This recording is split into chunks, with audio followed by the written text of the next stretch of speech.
本次要改的房子是80年代的老公房，设计师刘正云上门看房时了解到，业主周女士家的套内面积不足70平米，2室2厅，外带一个生活阳台。这时刘正云发现周家 old school 风格客厅属于兵家不争之地，平时一家5口在这边毫无互动，主打一个相亲相爱。家里只有一个卫生间也就算了，还他妈要干湿不分，厕所之内极度逼仄，一家人不管是早上洗漱还是晚上洗澡都得排队。刘正云接着参观了老两口的卧室，坏消息是这边存在采光昏暗、墙面发霉、吊顶开裂等各种小问题。好消息是这边已经是全家条件最好的房间了。而周家的第2间房则是小两口的主卧，面积不足5平米，一家3口住起来非常拥挤。此外，男业主老李是做线上教培的，可家里完全没有工作的环境，一到晚上客厅就被老两口占领。无奈之下，男业主只能等一家人睡下了，再到客厅猛熬夜、猛加班。随后刘正云又勘察了周家的厨房和餐厅，这边的情况虽然谈不上很不理想，但至少也是惨不忍睹。厨房小得可怜，一台冰箱都塞不下，餐厅空间也不大，一台小冰箱放下来，过道直接就堵到爆炸。对一家5口而言，小冰箱的容量自然是不够的。更惨的是，原本放在客厅那台大的还报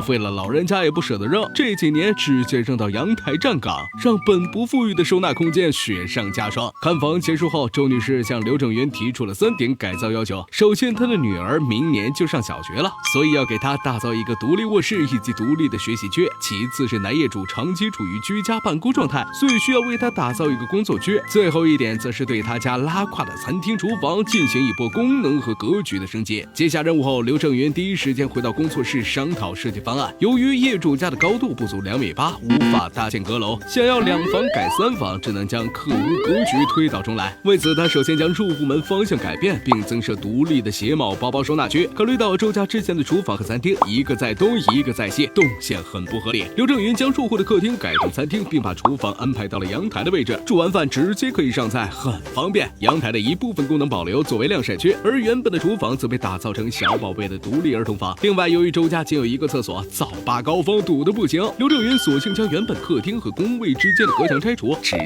新增一个工位，解决3代人抢厕所的窘况。针对周家空间逼仄、过道被冰箱堵塞的情况，刘正云一方面打造了一排餐边柜摆放小电器，同时还为业主家定制了超高延迟的美的餐边柜冰箱，45厘米超薄尺寸，近3个手机的长度就能完美嵌入餐边柜。边厨一体化设计节约了大量的餐厅面积。此外，他还搭载了3循环独立制控系统以及超1级净味技术，除菌、净味、防霉、除病毒5效合一，海鲜和蛋糕放隔壁都不串味。由于周家人口多，收纳面积少，刘正云在新家增设了包括入户玄关柜、餐边柜、组合柜、电视柜在内的大量收纳空间。针对周家之前冰箱容量不足且做饭时拿取不便的问题，也无需担心。美的餐边柜冰箱发明了左餐右厨的精细分区，别看它身子薄，度量能装下全家1周狗粮。中层这个会变形的置物架，今儿放西瓜，明儿存蛋糕。果蔬仓用上去包保鲜树，年菜叶子不存在的。下边的零食空间，宝宝的辅食放心放。右侧生鲜速冷抽屉，要吃的肉放里面，省去了费劲解冻的时间，口感跟刚买的一样。最后，刘正云将主卧和老人房的位置来了个乾坤大挪移，并在主人房设置了男主人的办公区，杜绝一家人互相干扰的隐患。至此，改造方案全部敲定。装修之前，刘正云给业主看了新家最终的落地效果。